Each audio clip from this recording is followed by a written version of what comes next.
have you been all my life, Bill Plaschke? Plasma One. There's Woody Page, Israel Gutierrez, Kate Fagan. Hello, Kate.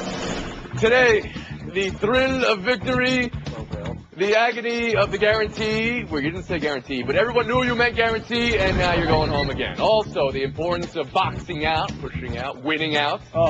The awkwardness of calling a series over before it is. Also, the perfect, not perfect game. The one minor catch with OBJ and a kiss cam that was very staged, but still somewhat entertaining. Let's go around the horn. Defined somewhat. Oh, that was too big for you? That was too big for you? We start with the two sweetest words in sports. Cup check. Now that history has proven history right, that Lindquist is the Game 7 winner for the 6th time in a row, that the Caps lost the Game 7 for the 6th time in 7 years, that Ovechkin doesn't make the finals, and there's that conversation right there on whether Ovechkin is the most overrated MVP ever. You can join in on that if you want. Start with this. Did the Rangers win this? Or did the Capitals lose it, Bill Plaschke? Tony, the Rangers won this, and everybody's going to dump on the Caps today, saying, oh, it's the same old Caps. But you know what? They played a pretty good series. The Rangers, remember, this is the second consecutive year they've come back from a 3-1 deficit to win a series. Remember, in this series, they were 2 minutes from being eliminated before Chris Kreider scored the goal in Game 5. And Lundqvist was incredible down the stretch. This is a Ranger team that was in the Stanley Cup Finals last year, probably going to get back this year. A pretty good team. Don't blame the Caps. The Rangers took this from them. Woody Page? Yeah, Bill. I'm going to dump all over the Caps, and you brought it up, but you just passed by it. You got the chance to close them out in the 5th game, and all you got to do is waste the last 1 minute and 41 seconds, and you can't do that. It's not about last night's game. If you can't shut them down then, when you now lost 3 out of 4 playoff series to them, in the last 4 years, obviously, I think that it makes no sense that you can't blame the Caps for this after the game. Israel Gutierrez? Well, here's the problem is that people don't blame the Caps. They blame Alex Ovechkin. They blame the guy that has 3 Hart trophies and might have a 4th one. They blame the guy who happened to score the 1 goal for the Capitals in that game yesterday. No, I don't think it's fair to blame them. I mean, look, the Capitals, they've lost 10 series in which they've held a 2-game lead. How are you going to pile that onto one guy? It's like saying, it's basically the Peyton Manning equivalent. He's won a bunch of MVPs, doesn't win the big one, has only won 1, essentially. And I think it's overrated. It's kind of nonsense. It's a team sport. Come on. Back off about Alex Ovechkin on this one. Bill mentioned the key name here, and that is Chris Kreider. This kid was a breakout star in this series. Not only did he score that goal to save them with under 2 minutes left, he also had 2 goals the next game. I mean, this kid's going to be really, really good. And as Woody's saying here, that all they had to do was burn a minute 40. Well, let's not forget in Game 1, it was 5 seconds left, right? So this series could have started off very, very differently for the Caps. So I give this all to the Rangers. Lundqvist was great in this game. Caps played really well last night. The Rangers just played better. And for the Ovechkin discussion, Kate, the idea that he's the most overrated or most underaccomplished player in NHL history? No, I'm tired of that narrative. He's not done yet, right? He's going to keep playing. And also, he's on the ice 1/3 of the time. He played great last night. That first goal was beautiful. Plaschke, is it fair to question Ovechkin? Call him the most overrated? No, it's not fair at all. And again, Kate's right in hockey. You can't do that. They don't play enough. They're not on the ice enough. And just because he talks a lot, he puts himself out there and takes the pressure off his teammates. I don't blame him for that. That's what he's taking. Okay, because you've seen the state because ice time is 20 minutes, 22 minutes, whatever it is, that you're not allowed to criticize the guy for not making 1 Stanley Cup Finals, not making an Eastern Conference Finals. You can't put it all on him. What are you laughing about? Well, I'm laughing because, okay, let's take the other sports. In football, you may be on the field 40% of the time. In baseball, if you're a pitcher, you're only on the field about... You can't compare a quarterback to hockey. You can't do that. Gutierrez, last word. Well, listen, when you said the 2 sweetest words in sports, I thought you said the 2 Swedish words in sports. So let's talk about Henrik Lundqvist for a second, because he seems nicely done, well in these situations. He's won 3 straight Game 7s. I mean, it's an incredible stat that he wins a Game 7 every time he goes out there. Whew. It was a good game. I think Kate said it. I mean, both teams played. It was a tremendous game, tremendous series. I mean, how can you blame anybody? We move on. More Washington heartbreak, though. Basketball now, and what Al Horford did to the Wizards last night. Push their little meanie out of the way and rip out their hearts. This after Pierce hit the shot and called series to the Hawks bench. Woody, what do you make of that final sequence? Well, I'd sum it up in 2 words, and I'll spell them for you. N-A-Y, N-A-Y. Nay, nay. That you can't quit the game until it's over with, and that's exactly what he he didn't did. quit the game. I mean, he got well, shoved to the side of the he game. didn't get the rebound. He's a finesse player, and they needed in that situation. He's always been a finesse player. I was with him for 10 years almost.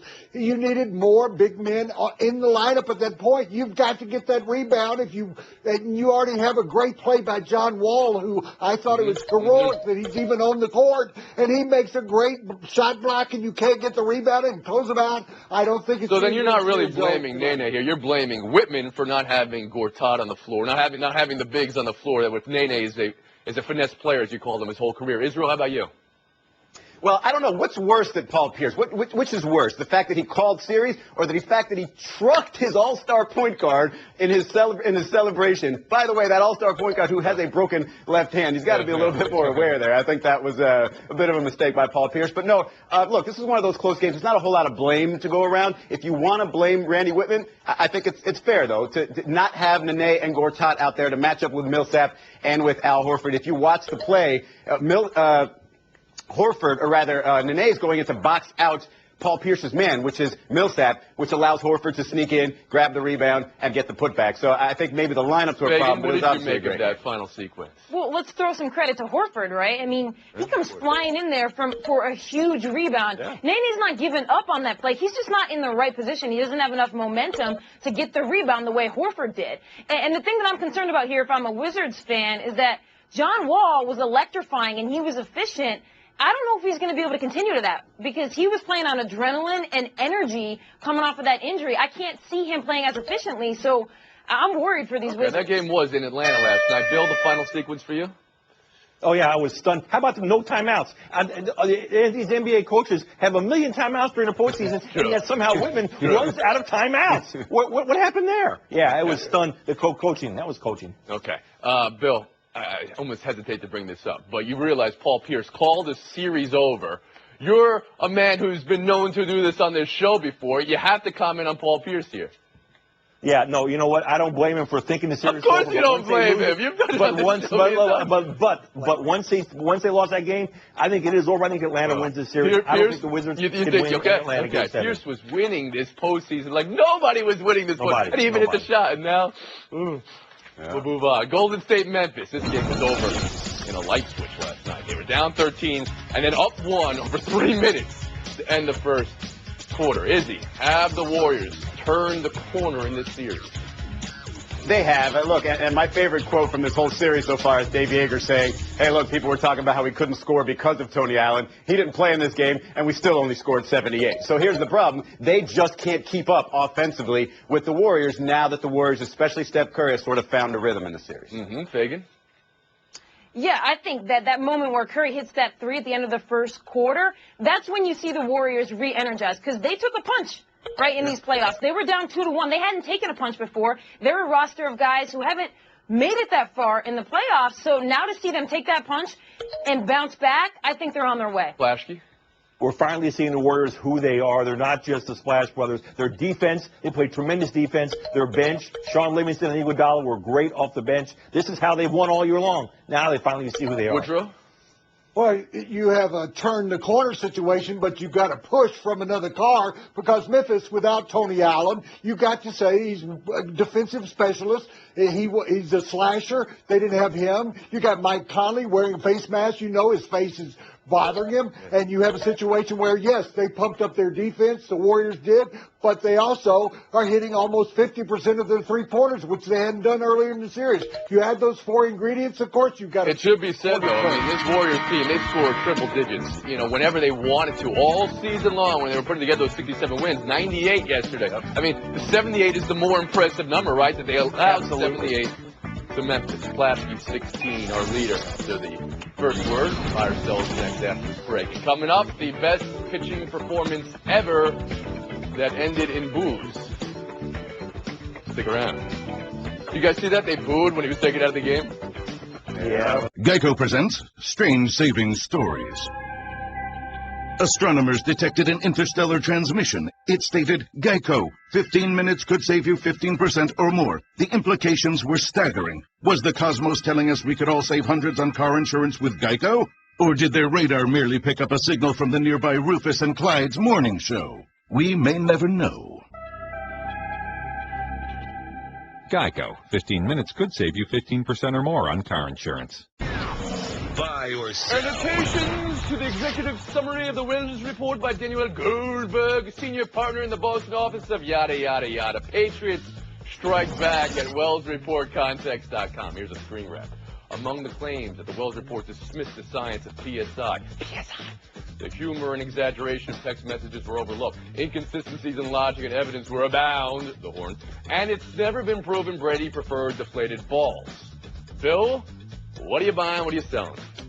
I'm buying the fact that the Patriots are doing this. I don't blame them. The NFL's been vulnerable in these kind of things lately. Why not go for it? However, I'm selling the fact that they could have cleared all this up earlier if Tom Brady had just allowed his text messages to be looked at, or if they'd allowed a second interview of Jim McAnally. The Patriots obstructed the investigation. And now they're trying to get back on it. Well, I'm buying that the Patriots do have a right to do this, and I think it's creating enough doubt that it will end up resulting in him not being suspended for more than 2 games. But I'm selling having to read the Wells report and then reading this. My head is about to explode from stuff I don't want to read. Okay, thank you for that extra special glimpse. That's a normal day for you. Gutierrez? Now, this one was kind of entertaining, Woody. You've got the portions where they're omitting certain things out of respect to Mrs. Yastrzemski. I really want to know what was said there. But no, I'm glad they put this out. It shows you that there's a lot of inconsistencies, not just in the Wells report, but in the way they went about measuring the footballs in that AFC Championship game at halftime. And, yeah, overall, the fact that they have not proven that Tom Brady likes footballs below 12.5 PSI, then I think that's the perfect explanation to go ahead and get that thing down to 2 games or maybe even 1. Fagan, how about you? I love that the Patriots are doing this. The NFL always thinks they can control the narrative. Now here are the Patriots launching a WordPress site and offering people their own version of things, all right? So if I'm a fan and I really want to know what happened, I want all the evidence. That's all the Patriots are giving us. Do you think this context.com is going to change the narrative here, Fagan? Yeah, I think it gives people a different way to look at this. Now, the NFL usually just gets to offer what it wants as the narrative, and the Patriots are not taking it. Buy or sell 2. 18 strikeouts, 1 hit, 113 pitches. Corey Kluber last night. One of the best pitch games of all time, according to his game score. Then when he was lifted after 8 innings, boos. Cody Allen joked, I thought they were saying Klubes. Would he buy or sell? The fans react? I'm buying it. They came out on a very cold night in Cleveland. They sat through that entire game waiting to see what was going to happen at the end, and then he's removed. But I do not blame the Indians because that wasn't going to be the best pitching performance of all time. It just was a top 20 years. So you buy the boos, you also buy the Indians lifting him. How about you, Israel? No, I mean, it could have been, Woody, if he struck out 21, let's say, with 0 walks in a 9-inning game. I would say that that'd be pretty darn impressive. But no, I buy everything here. I buy the crowd's reaction because, of course, they want to see history. They want to see the most special performance they can see. But you also have to worry about the long-term health of your pitcher. And 113 pitches in mid-May on a cold night, probably how about you? Time to pull him. Yeah, what fans want and what's best for the players are often not the same thing. But I buy the fans' reaction because they want to see something historic. And Izzy, if he had struck out the side in the 9th, he would have had a game score that was better than Kerry Wood's performance in 1998. Flashy. Yeah, but Kate, Matt Carpenter came up 3rd in the 9th inning. I bet he's not striking out Matt Carpenter in that game. I don't blame the fans for booing. They've been a long year in Cleveland. They had the lowest number of wins entering the season, entering the last night's game. However, you can't leave him out there just for that. You got to think long term. It's the first win of the year. The Indians having a tough year. Kluber's having a tough year. 1-0-5, the reigning Cy Young winner. Buy or sell 3. Interesting story about American Pharoah. The Kentucky Horse Racing Commission apparently took an inquiry and looked into whether jockey Victor Espinoza went to the whip too much in the Derby. 12 veterinarians examined the horse, finding no skin broken, but 32 whips, quote, quite a few times, but within the rules, end quote, Chief Stewart told the Lexington Daily Herald. Kate, you grew up around Saratoga. I know you're a fan of horse racing. After taking all that in, do you think a line was crossed? Well, it's hard to parse out cruelty and levels of cruelty on a sport that the premise is, right, men riding horses. But having watched hundreds of horse races and then also watching that Kentucky Derby, I actually didn't notice anything egregious while watching it. And I think an interesting thing to point out that people are pointing out is that American Pharoah looked tired at the end of this. So if you want to talk about his Triple Crown chances, I think those are in doubt. Bill Plaschke? Kate, I watched the Derby and I was almost nauseated. I thought it was really overwhipped him. You were? And I never even noticed that. Yeah, watching me and several people with me saying, "Oh my gosh, he's killing that horse." So I think the optics on this are bad for the horse, bad for the jockey. I think they really need to look at this closely now. Woody Page? Kate, maybe the horse wasn't tired, maybe it was hurt, and that was the problem at the end. I think in today's culture, that with horse racing having the problems it has already, that you eliminate the whip. Let them just race the horses with the jockeys without a whip. Israel Gutierrez?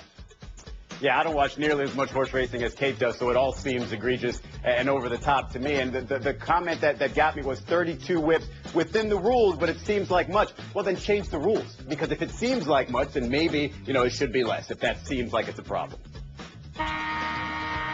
Tight on time, Woody Page after a loaded buy or sell. Let's get a winning face for a not-so-winning performance for your close-up here.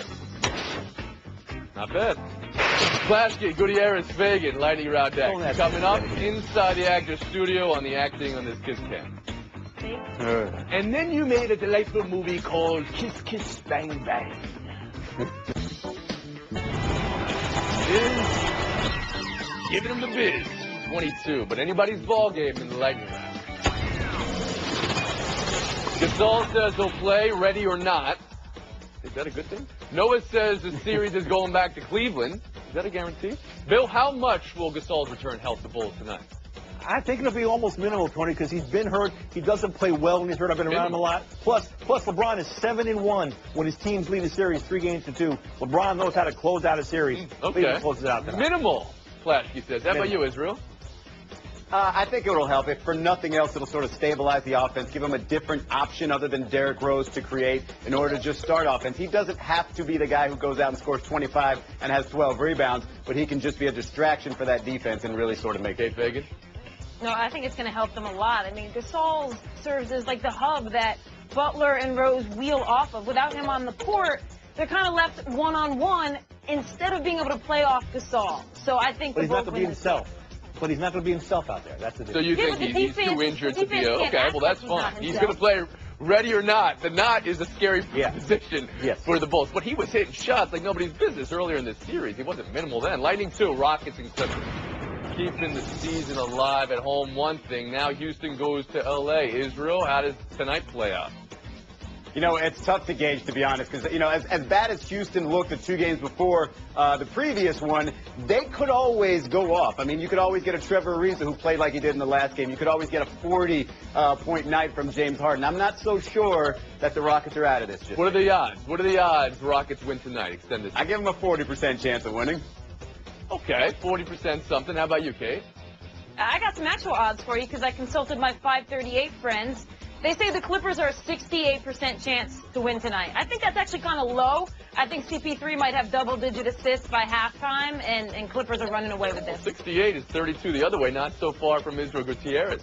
His not real stats and odds, as you said earlier. How about you, Plaschke? You're going to be there? 68% is about 32% low for me. This is a 100% game. The Clippers are not losing. They are not losing this game. This is their game 7. This is a game 7 for them. We all read your column yesterday that said you're concerned about this Clippers team. After that game, but this game, they'll win. They'll win. This is a game. So you were concerned yesterday enough to write a column saying, I don't know about these Clippers. I was disappointed. I was disappointed in them for not closing it out. Well, now we're appointed, but you are off the show. Gutierrez, Fagan, that's going to be our showdown next. Straight ahead, Odell Beckham Jr. Rest in peace, dead of Madden cover. ESPN Radio. With the action on the court, the diamond, or the gridiron. Comes alive. The NBA. The San Antonio Spurs are the world champions. Major League Baseball. San Francisco Giants are the champions of the baseball world. A new college football playoff. College football playoff national champion. the Ohio State Buckeyes. Your home for the best in sports play-by-play. ESPN Radio. It's showdown. We're in it with Fagan and Gutierrez, and it's Odell Beckham Jr. You know the jinxes. Some guys have been okayish. How should Giants fans feel about OBJ on the Madden cover, Israel? Oh, I think they should feel fine. I mean, listen, this is a guy who, according to myth, and I know it's not true, played a whole season with 2 torn hamstrings. He can overcome anything, even the Madden jinx. Tony, did I see your face fly through on those Madden covers? Yeah, I think we did. I think I saw them. Giants fans should feel good about this, though. They're going to be fine. The question is whether there was a jinx or whether one of the guys is doing okay afterwards. Point to each. We'll move on. Showdown 2. Last night's kiss cam in Atlanta. Fake, but how fake? Acting, but who's doing the best and worst acting? Kate, was this staged but entertaining or just staged? Is nothing sacred anymore? Not even the vaunted kiss cam can just play out organically? I didn't like this, but then again, I don't really like the kiss cam. All of these staged acts and the big screens, they're all the worst. And you could pick any one of those 4 as the worst acting. It was god-awful. Nice uplifting FaceTime from you guys. That's great. Okay, if you were to win Israel, 2 words or fewer, what would you do as your face? NBA conspiracy? Kate, how about you? Hot takedown? That's the name of your podcast. If we want the podcast, we'll go to the podcast. Gutierrez, take the FaceTime. Thank you for that, Kate. So Tuesday was the 30-year anniversary of the old frozen envelope, NBA's first draft lottery where the Knicks won. Well, next Tuesday is this year's draft lottery. And here's the thing. Those conspiracy theories, they're never going to die. There's about 5 teams that you could argue you can make conspiracy cases for if they win it all. The Heat, the Lakers, the Thunder, the Knicks, the Hornets with Michael Jordan. I mean, there's just too many teams. Forget with the conspiracy stuff. The original one was the best one. Leave the rest alone. All right. Kate doesn't like the kiss cam. That's like 23.5-hour break. 2 of baseball's best go head-to-head in interleague action when the Tigers head to St. Louis to face the Cardinals. That one is gone. The pregame at 7 Eastern, first pitch at 8, Sunday on ESPN and ESPN Radio.